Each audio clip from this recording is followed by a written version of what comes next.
ఒకటి హనుమంతుడు అని, రెండవ పేరు శ్రీరామదూత.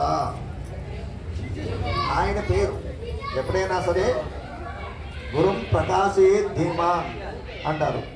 ఒక మంచి పుత్రుడు జన్మిస్తే కులానికి మంచి పేరు, ఆ వంశానికి మంచి పేరు తెస్తాడట.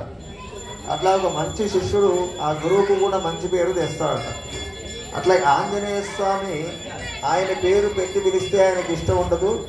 రామదూత, ఆయన ఎంత గొప్పవాడైనా సరే రామదూత అని పిలిస్తే చాలా ఇష్టపడ ఆంజనేయ స్వామి. హనుమంతుడు అని ఒక పేరు, శ్రీమంతుడు అంటే బాగా ఉంది. రామాయణంలో వాల్మీకి మహర్షి పెట్టిన పేర్లు రెండు. ఒకటి లక్ష్మణ స్వామికి శ్రీమంతుడు అని పేరు పెడతారు. లక్ష్మణుడు ఏమైనా సుఖపడ్డాడా? ఏమీ లేదు. అరణ్యానికి వెళ్తే శ్రీరామచంద్రుడి వెంట సీతమ్మ తల్లి ఉంది, కానీ పాపం చేశాడు ఊర్మిళాదేవిని. 14 సంవత్సరాలు మరి ఎలా ఉండాలి స్వామి నిన్ను వదిలి? నాకు ఒక వరాన్ని ప్రసాదించు. లక్ష్మణుడు అంటే సామాన్యంగా ఆదిశేష వాహనం ఈరోజు జరుగుతుంది. అదే లక్ష్మణుడు ఆదిశేషుడు యొక్క అంశచేత అవతరించినాడు. కాబట్టి ఏం వరం కోరుకుంది ఊర్మిళాదేవి అంటే, స్వామి నీకు 14 సంవత్సరాలు వనవాసం పూర్తి వచ్చేంత వరకు నాకు నిద్రే ఉండాలి, ఇంకేమొద్దు. అలాంటి వరాన్ని ఆ మహాస్వాతి కోరుకుంది ఊర్మిళాదేవి. అడవిలంటే వెళితే కందమూలాలు ఏమీ తినడు ఆంజనేయ స్వామి, మన లక్ష్మణుడు. ఆయనకు ఒక నియమం అన్నమాట, ఏమీ తినడు, నిద్రపోడు. ఇంద్రజిత్తును సంహరించాలి అంటే ఈ 2 నియమాలు ఉండాలట. 2 నియమాలు పాటించే వాళ్ళే ఇంద్రజిత్తును చంపగలరు. ఏమిటది అంటే ఆహారం తీసుకోకూడదు, నిద్రపోకూడదు. 14 సంవత్సరాలు ఏమీ ఆహారం తీసుకోలేదు, నిద్రపోలేదు లక్ష్మణుడు. ఎంతో గొప్పగా అన్న వదిలిన సేవ చేసుకున్నాడు. కాబట్టి మనం శ్రీమంతుడు అని ఎవరిని అంటామండి? బాగా డబ్బున్న వాళ్ళను శ్రీమంతుడు అంటాం కదా. అన్ని రాజ్యాన్ని వదిలేసి, భార్యను వదిలేసి, సుఖాలను వదిలేసి, కనీసం నిద్ర ఆహారాలు కూడా లేకుండా అన్ని వదిలేసి వచ్చిన వాడిని వాల్మీకి మహర్షి శ్రీమంతుడు అని సంబోధిస్తారు. ఎట్లా శ్రీమంతుడైనాడు అంటే, ఇక్కడ ఉండేటువంటి భౌతికమైనటువంటి సంపదలన్నీ కూడా ధనధాన్యాలు మనకు అవసరమే, కానీ ఎంత ఉన్నప్పటికీ కూడా ఇక్కడే వదిలేసి వెళ్ళిపోవాలి. ఎంత కోటీశ్వరుడైనా 1 రూపాయి కూడా మన వెంట రాదు, ఇక్కడ ఉన్నప్పుడే మనకు అవసరం. మన అసలైన శ్రీమంతుడు ఎవరంటే భగవంతుడి సేవలో ఉన్నవాడు. లక్ష్మణుడు భగవంతుడి సేవలోనే ఉన్నాడు, రామచంద్ర స్వామి సేవలో. అసలైన శ్రీమంతుడు లక్ష్మణుడట. మరి హనుమంతుడు విచిత్రంగా ఉంది. మొట్టమొదటిసారి ఆంజనేయ స్వామికి వరాలు ఇచ్చినప్పుడు చెప్తారనమాట, నీకు ఒక మహాపురుషుని దర్శనం కలుగుతుంది, ఆయన శ్రీరామచంద్ర స్వామి, ఆయనకే నువ్వు సేవకుడిగా దాసుడిగా ఉండాలి అంటే ఆంజనేయ స్వామి అడుగుతారు, మరి ఆ మహాపురుషుడు ఎవరు, నేను ఎట్లా గుర్తుపట్టాలి, కొన్ని నాకు ఆ సూచనలు చెప్పండి అంటే, ఆంజనేయ స్వామికి చెవులకు కుండలాలు ఉంటాయి. మకర కుండలాలు అంటారు కదా, కుండలాలు. ఆ కుండలాలు మనకి మహాసాధ్వి సత్యహరిశ్చంద్రుడి భార్య పేరు ఏమిటండి?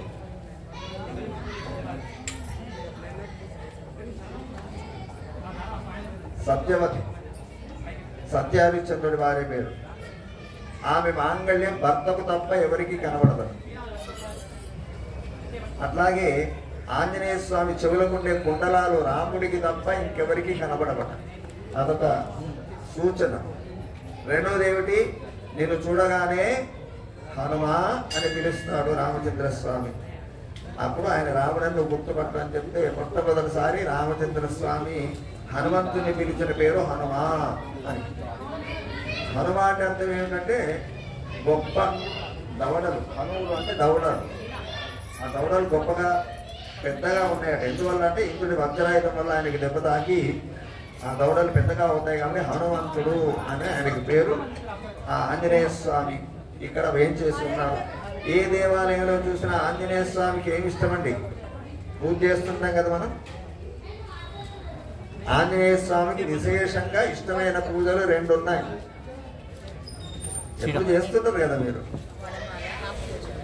ఆకు పూజ. ఇంకొకటి వడమాల, అది నైవేద్యం అనుకోండి. సింధూరం, ఆంజనేయ స్వామి సింధూరం వేస్తుంటారు కదా, ఈ రెండు చాలా ఇష్టం స్వామికి. ఏ గుడిలో చూసినా కూడా ఆంజనేయ స్వామికి సింధూరం మాత్రమే వేస్తారు. కానీ మన నందీనగర్ ఆంజనేయ స్వామి, మన శైలస్వామి, శేషశైల స్వామి ఆంజనేయ స్వామి యొక్క పేరునే మార్చేశాడు, ఇక్కడ రూపాన్ని మార్చేశాడు. ఎలాగా అంటే రకరకాల అలంకారాలు, ఒకసారి పండ్లతోటి, ఒకసారి పూలతోటి, ఒకసారి డ్రై ఫ్రూట్స్, ఇలా ఎన్నో అలంకారాలు. అలంకార ప్రియో విష్ణువు అంటారు. అలంకారం ఎవరికి ఇష్టము అంటే విష్ణుమూర్తికి అలంకారాలు ఇష్టపడరు. అభిషేక ప్రియో శివ, శివుడికి అభిషేకం ఇష్టం. ఆంజనేయ స్వామికి ఏమి ఇష్టం? పొగడతలు అంటే ఇష్టం. అందుకే జయ హనుమాన్ జ్ఞాన గుణసాగర జయ కపీషతి లోక ఉదాగరని పొగడాలి. ఆంజనేయ స్వామి పొగిడితే ఎవరైనా ఇస్తారు. ఇక్కడ మన స్వామి ఏం చేసింది? ఆయనకి అలంకారాలకు అలవాటు చేసి అందరు కేవలం సింధూరం మాత్రం పూసుకుని ఉండే ఆంజనేయ స్వామిని అలంకార ప్రియ ఆంజనేయ స్వామిగా మార్చేశారు. అంటే ఏ కార్యక్రమం జరగాలన్నా కూడా అంగబలము అర్ధబలము రెండు ఉండాలి. అంగబలం అంటే ఏంటి? మీలాగా సేవ చేసే భక్తులు ఉండాలి. కేవలం డబ్బు ఉంటే సరిపోదు. చాలా డబ్బు ఉంది, కోట్ల కొద్ది, ఆయన మాట వినేవాళ్ళే లేరు. ఇంకెందుకు ఆరోగ్యం చేసుకుంటారు? అన్ని పనులు ఆయనే చేసుకోవాలి, ఊడ్చుకోవాలి, తూడ్చుకోవాలి, పండుకోవాలి, ఉపయోగం లేదు. అందుకని ఆయన చెప్పితే వినే కొంతమంది సేవకులు, పరిజనులు, పరివారం ఉండాలి. దాన్ని అంగబలము అంటారు. అంగబలం ఎవరికి ఉంటుందండి? డబ్బున్న వాళ్ళకే ఉంటుంది. డబ్బు లేని వాడు ఎవరు రాడు, పిలిచినా కూడా ఎవరు రాడు. ఎందుకు? ఆయన దగ్గర పోతే నాకేం వస్తుంది, ఏదో పని చేసుకుంటే 10 రూపాయలు వస్తాయి అనుకుంటారు. కాబట్టి ధనమున్న వాళ్ళకి సాధారణంగా అంగబలం కూడా ఉంటుంది. మరి అంగబలము అర్ధబలం ఉంటేనే ఇట్లాంటి ఉత్సవాలు కానీ పూజలు కానీ మనం చేస్తాం. ఈ అంగబలం అర్ధబలం కావాలంటే ఇంకొకటి కావాలి, ముఖ్యంగా సంకల్పం. అంటే ఏదన్నా ఒకటి సాధించాలి అనుకుంటే కదా అంగబలం అర్ధబలం కావాలి. ఆ సాధించాలనే సంకల్పాన్ని మన ఆంజనేయ స్వామికి, శేషశైల స్వామి గారికి ఇచ్చారు. వారి ద్వారా అలంకారాలన్నీ ఇక్కడ చేయించుకుంటూ మిమ్మల్ని కూడా ఆ స్వామి అలంకారాలను చూసి ధరించేలాగా స్వామి చేసుకుంటున్నాడు. కాబట్టి ఇక్కడ విశేషం అలంకార ప్రియో ఆంజనేయ అన్నట్టుగా స్వామి వివిధ అలంకారాల్లో ఉంటున్నారు. అట్లా ఈ ఉత్సవాల్లో కూడా ఒక్కొక్క రోజు ఒక్కొక్క అలంకారాన్ని స్వామి ఏర్పాటు చేశారు. ఒక రోజు తులసి అని, తమలపాకుల తమలపాకుల అర్చన, ఇవన్నీ కూడా. కాబట్టి ప్రతిరోజు ఉదయం వస్తే విశేషమైన అలంకార సేవ చూడవచ్చు. సాయంత్రం వస్తే వాహన సేవ. ఈరోజు ఆదిశేష వాహనంతో ప్రారంభమవుతుంది. రోజుక వాహన సేవ. ఒక్కొక్క వాహన సేవను దర్శించుకుంటే మళ్ళీ ఒక్కొక్క ఫలితం. ఈరోజు ఆదిశేషుడి మీద ఉన్నటువంటి స్వామిని ఎవరైతే దర్శించుకుంటారో నాగదోషాలన్నీ కూడా తొలగిపోతాయి. వాళ్ళు నాగదోషం ఎట్లా వస్తుంది? అసలు మానవ జన్మ ఎట్లా వచ్చిందండి మనకి? మనం కోరుకుందామా? కోరకుండానే వచ్చింది. మరి రావడానికి కారణం అయితే ఉండాలి కదా. కారణం లేని కార్యం జరగదు. ఇంతమంది ఇక్కడ కూర్చున్నామంటే ఉత్సవాలు అనేటువంటి కారణం ఉంది కాబట్టి ఇక్కడ కూర్చున్నాం, వచ్చాం. అసలు ఉత్సవాలనే కారణం లేకపోతే మనం రాము. అట్లాగే మానవ జన్మకు మరొక కారణం ఉండాలి కదా. ఏంటంటే మన పూర్వజన్మలో చేసుకున్నటువంటి పాపాలు పుణ్యాలు కారణం. కేవలం పుణ్యం చేసుకున్న వాళ్ళు స్వర్గంలో ఉంటారు, భూమి మీద ఉండరు. కేవలం పాపమే చేసుకున్న వాళ్ళు నరకంలో ఉంటారు. మరి భూమి మీద మనం ఎందుకున్నాము? మనం ఏం చేసుకున్నాం? మరి పాపం చేసుకుంటే మానవ జన్మ వచ్చిందా? పుణ్యం చేసుకుంటే? పుణ్యం చేసుకుంటే స్వర్గంలో ఉంటామని చెప్పాను.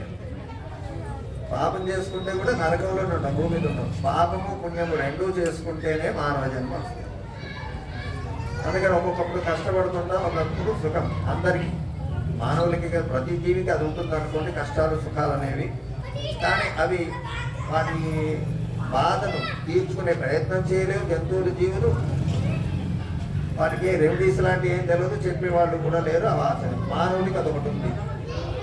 ఫీలింగ్ అనేది, ఎక్కువ బాధ అనేది మానవులకు కలుగుతుంది, మిగతా జంతువులకు కాదు. కలిగిన వాటికి అవి వ్యక్తం చేసుకోలేవు. అందుకనే ఎక్కువగా పుణ్యం చేసుకున్న వాళ్ళు మంచి అందంగా మంచి ధనవంతులుగా మంచి జ్ఞానవంతులుగా ఇలాగా పుడతారు భూమిలో. కొంచెమే పుణ్యం చేసుకున్న వాళ్ళు ఏదో అన్నీ ఉండి లేనట్టుగానే ఉంటారు. అందుకని మరి మనం ఎలాగ ఉన్నాం మనకు తెలుసు. ధనవంతులుగా ఉన్నామా, అందంగా ఉన్నామా, ఆరోగ్యంతో ఉన్నామా, సుఖంగా ఉన్నామా అని ఎవరికి వాళ్ళకే తెలుసు. పక్క వాడికి ఏం తెలియదు, చెప్పుకోలేదు కదా. చెప్పుకుంటే పరువు పోతుంది. అంతకంటే ఎవరూ తీర్చరు, భగవంతుడు ఒక్కడే తీర్చారు. కాబట్టి ఆ ఆంజనేయ స్వామి యొక్క ఉత్సవాల్లో కానీ మన ప్రాంతంలో మన ఇంట్లో ఉండే దేవుడికి కానీ రోజు పూజ చేయడం ఎందుకు అంటే, అయ్యా నేను తెలుసో తెలియదో పూర్వజన్మలో పాపాలు చేసుకొని ఉన్నాను, ఆ పాపాలకు శిక్ష ఇక్కడ అనుభవిస్తున్నా, స్వామి నా మీద దయించి కాస్త తగ్గించు. మొత్తం మాఫీ చేయరు. నేరం చేసిన వాడైనా జడ్జి గారి ముందరికి వెళ్ళి అయ్యా నేను ఏదో తెలిసి తెలియక చేశానని ఒప్పుకుంటే కాస్త శిక్ష తగ్గిస్తాడు. మరి భగవంతుడికి ఆ మాత్రం దయ ఉంటుందా? ఒక జడ్జి కంటే గొప్పవాడే కదా దేవుడు. జడ్జి అయిన వాడు ఆ చట్టానికి న్యాయానికి బద్దుడై ఉంటాడు. తగ్గించాలా తగ్గించకూడదు ఆయన సొంత నిర్ణయం కాదు. కానీ భగవంతుడు సొంత నిర్ణయం కలిగి ఉంటాడు. మన పాపాలు దోషాలు తొలగించి మనకి సుఖాలను ఆనందాన్ని కలిగిస్తాడు. కాబట్టి ఇంట్లో కానీ గుళ్ళో కానీ స్వామి పూజ చేసుకోవడం. మరి నాగదోషం ఎందుకు వస్తుంది? ఇప్పుడేం చేయలేదు, పుట్టలో గుడ్లు వేసి పాలు పోసి పూజ చేస్తున్నాం. వేయొచ్చా? పుట్టలో పాలు వేయకూడదు, గుడ్లు అసలే వేయకూడదు. అంతమంది తీసుకుని 100 గుడ్లు 1000 గుడ్లు వేస్తే ఉన్న పాలు చచ్చిపోతుంది లోపల. ఆ పాలు పోస్తే కూడా ఊపిరాడక అయిపోతుంది. ఎందుకు మరి వేస్తారు? పుట్ట దగ్గర పెట్టాలి. చుట్ట ఎక్కడైనా పెడితే మీకు పట్టుకుంటే దూరంగా పెడితే అది బయటకు వస్తే తింటుంది. అంతవరకు గుడ్లు. పాలు లోపల వేయకూడదు. పుట్ట పూజ చేసిన తర్వాత ఆ మట్టిని కాస్త తెచ్చుకొని కళ్ళకు ఆ శరీర అవయవాలకు రాసుకుంటే అవి సుఖంగా ఉంటాయి, ఆరోగ్యంగా ఉంటాయి అని అట్లా రాసుకోవడానికి, పుట్టను కరిగించడానికి కొద్దిగా పాలు పోస్తాం. నీళ్లతో కాకుండా పాలతో ఆ పుట్టకు అభిషేకం చేసి కొద్దిగా మట్టి తెచ్చుకుంటాం. అది మర్చిపోయి ఇద్దరు కొద్ది చెప్పుల కొద్ది లీటర్లు ప్యాకెట్లతోటే పోస్తారు. ప్యాకెట్తో పోయకూడదు. పూజ చేస్తుంటారు ప్యాకెట్తో అట్లే పసుపు కుంకుమలు మసాలాలు చల్లిన ఇవన్నీ దోషాలు. చేతిలో వేసుకొని భక్తితో సమర్పించాలి స్వామికి. కవర్లతో ప్యాకెట్లతో వేయకూడదు. అందుకని ఈ నాగదోషం ఎందుకు వస్తుందంటే పూర్వజన్మలో మనం కానీ మన పూర్వులు కానీ పామును చంపినారు. పామును చంపడమే కాదు, చంపుతుంటే ఆపకపోయినా దోషమే. ఇద్దరు కొట్లాడుకుంటుంటే మధ్య మనం వెళ్ళి ఆపాలి. తమాషా చూడకూడదు. కొట్టుకుంటున్నాం, ఇద్దరు కొట్టుకుంటుంటే చూసి ఆనందిస్తే అది పాపం. మధ్యన పోతే వాడు మనడు కొడతారేమో. వాడు వీడు బాగానే ఉంటారు, మధ్యన మీద ఉండకూడదు. మరి ఎట్లా అంటే భగవంతుని ప్రార్థించాలి. ఆపగలిగితే ఆపాలి, ఆపలేనప్పుడు భగవంతుని ప్రార్థించాలి. అయ్యో స్వామి వాళ్ళిద్దరికి ఎందుకో కలహం వచ్చింది, కాస్త శాంతింపజేయని దేవుని వేడుకోవాలి. కానీ చూసి చూడనట్టు ఉండకూడదు. అట్లా పామును మనం చంపకపోయినా ఎవరైనా చంపుతున్నా కూడా చంపకుండా ఆపాలి. లేదంటే అది కూడా దోషమే. లేదు మనం చంపలేదు లేదా చంపుతుంటే చూడలేదు, మన పూర్వులు ఎవరో చంపుకుంటారు ఏదో కారణం చేత. నాగుపాములు కనుక చంపితే అది 7 తరాల వరకు ఉంటున్నారు.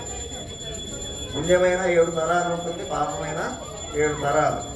అందుకనే పూర్వకాలంలో వివాహం చేసుకోవాలనేవారంటే 7 తరాలు చూసేవాళ్ళు. ఆ తర్వాత 5 వచ్చింది, తర్వాత 3 వచ్చింది, తర్వాత అసలు ఏం లేదు. సాఫ్ట్వేరా కాదా? వాడు ఎలాంటి గుణగణాలు కూడా అక్కర్లేదు. పిల్లలు ఏం చేస్తారో సుఖ పెడతారా కష్టపెడతారో కూడా సాఫ్ట్వేర్ అయితే జాలించేస్తారు. అట్లా ఆ నాగదోషాలు మనకు తెలియకుండా కలిగినా కూడా ఆదిశేష వాహనాన్ని దర్శింపజేసుకుంటే ఆ ఊరేగిపోయినప్పుడు ఆ నాగదోషాలను కూడా తొలగిపోతాయట. అలాంటి అవకాశాన్ని ఆంజనేయ స్వామి మనకి ఈరోజు అనుగ్రహించాడు. కాబట్టి అక్కడ అలంకారం చేసుకున్నారు స్వామికి. తర్వాత ఎవరైనా అవకాశం ఉంటే ఈ సేవలు జరిగినప్పుడు మీ ఇంటి ముందు కనుక సేవ వస్తే సేవ వచ్చే ముందు చక్కగా ఆ వాకిళ్ళ పైన కళ్ళాపు చల్లి సాధన చల్లి ముగ్గులు వేసి మంగళారతులు పట్టుకొని రెడీగా ఉండాలి. వీలైతే కొబ్బరికాయ లేదు రోజు మరి 5 రోజులు 5 కొబ్బరికాయలు కొట్టాలని అందరికి అవకాశం ఉండకపోవచ్చు. కనీసం ఏదో మీకు దొరికిన పంచదారం మరి ఒక అర్జున పండు ఏదో ఒక అరటి పండు స్వామికి మంగళార్తులతో స్వాగతం పలికాలి. అది అట్లా చేయడం వల్ల స్వామి అనుగ్రహం మన పైన. ఇక్కడ 10 మంది కూర్చున్నారు. ఎవరో ఒక మహానుభావుడు జీఎస్ స్వామి లాంటి వారు వచ్చారు. గట్టిగా జై అన్నాం అనుకోండి, ఏం చేస్తారు ఆయన? ఎవరన్నారు జై అని ఇట్లా మనకి వేసి చూస్తారు. 100 మంది కూర్చున్నా జై అన్నవాడినే చూస్తారు కదా. అట్లాగే ఆ ఆంజనేయ స్వామికి, ఆ రామచంద్ర స్వామికి ఎవరైతే మంగళార్తులు ఇస్తారో వాళ్ళ పైన ఒకసారి వీళ్ళకి మంగళాలు కలుగాక, శుభాలు కలుగాక అని స్వామి అనుగ్రహ దృష్టిని మన మీద ప్రసరింపజేస్తాడు. కాబట్టి తప్పకుండా అందరూ ఇంటి ముందర శుభ్రంగా ఉంచుకొని, ఇంటి ముందరికి సేవ వస్తున్నప్పుడు ఇంట్లో ఉండకూడదు, పడుకొని ఉండకూడదు. ఎట్లాంటి పరిస్థితుల్లో ఉన్నా కూడా పరిగెత్తుకుంటూ రావాలి, స్వామికి నమస్కారం చేయాలి. శుచిగా ఉన్నామా అశుచిగా ఉన్నామా ఆయన చూసుకుంటాడు అంతా. ముందు ఆయనకు స్వాగతం పలికారు. ఆయన అపవిత్రులను పవిత్రం చేసేవాడు స్వామి. కాబట్టి అయ్యో నేను శుచిగా లేను కదా అనుకోకూడదు. ఆయన చూస్తేనే మనకు ఆ శుచి ఆటోమేటిక్గా వస్తుంది. కాబట్టి ఆ విధంగా స్వామి యొక్క జరిగే ఈ సేవలన్నిటి కూడా అందరం స్వాగతం పలుకుతూ ఆ స్వామి యొక్క సేవలో ధరిద్దాం. రేపు మళ్ళీ కొన్ని విశేషాలు చెప్పుకుంటూ ఆంజనేయ స్వామి యొక్క వైభవం, హనుమాన్ చాలీసా ఎందుకు వచ్చింది, ఎలా వచ్చింది, ఆంజనేయ స్వామి హనుమాన్ చాలీసా చదివితే మనకు వచ్చే ఫలితం ఏంటి, వాల్మీకి రామాయణంలో ఎంత గొప్పగా ఆంజనేయ స్వామి గురించి చెప్పినారు. ఇవన్నీ రోజు కొంచెం ఒకసారి ఇంత అన్నం తినిపిస్తే పిల్లవాడికి అరగదు. ఒక్కొక్క ముద్ద ఒక్కొక్క మెతుకు తినిపిస్తూ వాడి ఒక కంచం తినేంతగా తయారు చేస్తుంది కదా తల్లి. అట్లాగే రోజు కొన్ని విషయాలు తెలుసుకొని సుందరకాండ వైభవాన్ని అంతా కూడా మనం తెలుసుకుంటూ ఈ ఉత్సవాల్లో పాల్గొని ధరిద్దాం. बोलो श्री सीतारामचंद्र स्वामी भगवानी जय, आंजनेय स्वामी की जय। मनोजवं मारुततुल्यवेगं जितेन्द्रियं बुद्धिमतां वरिष्ठं वातात्मजं वानरयोधमुख्यं श्रीरामदूतं शिरसा नमामि। ఆంజనేయ స్వామిని దర్శించినప్పుడు శిరస్సు వంచి నమస్కరించాలి.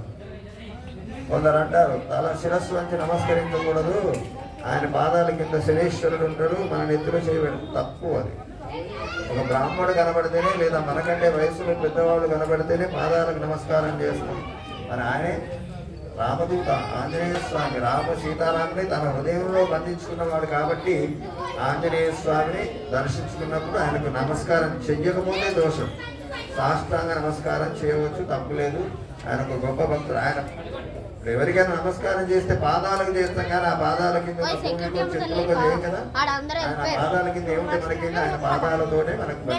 కాబట్టి ఆంజనేయ స్వామికి శ్రీరామదూతం శిరసా నమామి అనాలి. అంటే ఆయనకి చాలా వంగిపోతాట ఆంజనేయ స్వామి. తర్వాత ఇంకొక శ్లోకం ఉంది, బుద్ధిర్బలం యశో ధైర్యం నిర్భయత్వమరోగత అజాఢ్యం వాక్పటుత్వంత హనుమాన్ స్మరణ భవేత్. ఈ శ్లోకంలో ఎన్ని విశేషణాలు ఉన్నాయి, వీటికి అర్థమైంది రేపు చెప్పుకుందాం. రేపు సాయంత్రం మళ్ళీ ఇట్లాంటి అవకాశం దొరికినప్పుడు ఆంజనేయ స్వామి యొక్క బుద్ధిర్బలం యశోధైర్యం అనేటువంటి శ్లోకం, దాని యొక్క అర్థం, అది చదివితే మనకు వచ్చే ఫలితం ఏంటో తెలుసుకుందాం. పవన హరే రామ రామ రామ హరే హరే, హరే రామ రామ రామ హరే హరే, హరే రామ రామ రామ హరే హరే, హరే రామ హరే కృష్ణ కృష్ణ కృష్ణ హరే హరే. నేను కృష్ణ అంటే మీరు కృష్ణ అంటున్నారు. కృష్ణ అనకూడదు, కృష్ణ అంటే తప్పు. కృష్ణ నాకు రూపం, కృష్ణ అనాలి. కృష్ణ అంటే సదా ఆనంద స్వరూపుడు అని అర్థం. కృష్ణ అంటే తప్పు. కృష్ణ అంటే నల్లని వాడు అని, నలుపు ఏదైనా కావచ్చు, ఆయనే అని కాదు. కృష్ణ హరే కృష్ణ కృష్ణ కృష్ణ హరే హరే,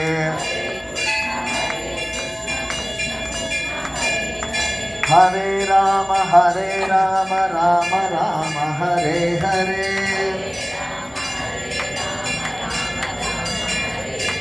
హరే కృష్ణ కృష్ణ రామ రామ హరే హరే కృష్ణ కృష్ణ హరే హరే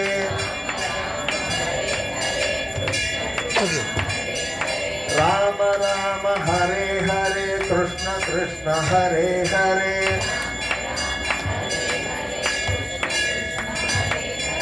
రామ కృష్ణ హరే హరే కృష్ణ రామ హరే హరే రామ కృష్ణ హరే హరే కృష్ణ రామ హరే హరే హరే రామ రామ రామ హరే హరే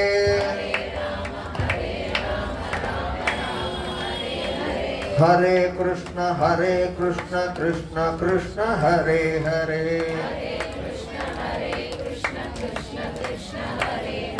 ఇదొక గొప్ప మంత్రం. దీనికి 16 సార్లు భగవంతుడి నామం వస్తుంది ఇక్కడ. హరే రామ రామ రామ హరే హరే హరే కృష్ణ కృష్ణ కృష్ణ హరే హరే అని కలి సంకరణ ఉపనిషత్తు అనేటువంటి ఉపనిషత్తు చెప్పింది. ఎవరైతే ఈ మంత్రాన్ని కనీసం రోజు ఒక 16 సార్లైనా మినిమం 16 టైమ్స్ కనీసం చదివితే కలి దోషాలు ఏవి వాళ్ళకు అంటుకోవట, రామకృష్ణ యొక్క రక్షణ వాళ్ళకు లభిస్తుంది. కాబట్టి రోజు ఒకసారో 2 సార్లు 3 సార్లు మీకు అవకాశం ఉంటే 16 సార్లు ఒక 2 నిమిషాలు సెల్ ఫోన్ పక్కన పెడితే ఒక 5 నిమిషాలు సీరియల్ కట్టేస్తే చక్కగా భజన చేసుకోవచ్చు రామనామాన్ని. ఇది మర్చిపోకూడదు. ఇంకొకటి ఏంటంటే, సరే ఇదంతా భగవంతుడి విషయం తెలుసుకున్నాం, కానీ మన సంప్రదాయం చాలా గొప్పది.